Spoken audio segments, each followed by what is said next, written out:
Dino Melaye has come out to mock Tinubu following his outing at Chatham House.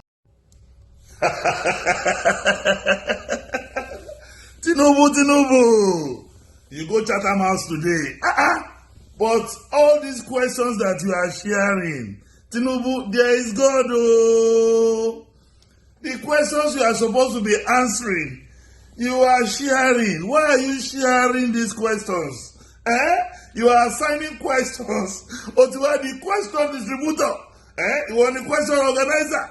One beere instead of you to answer the questions. One beere allocate the question. You want the question allocator.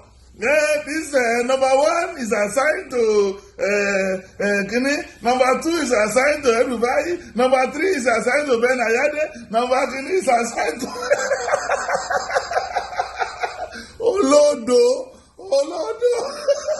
Abajo, Tovisa, he let arise the debate where his co-presidential candidates were in Nigeria. He led them in Nigeria to go to Chatham House as if he's contesting for the Prime Minister of London.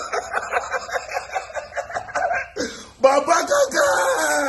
Where go going here? Let go one light and light go going. Baba, Elote, one was a protest. One pay lole, one pay drug baron. Get out, my friend. Love me was go to give.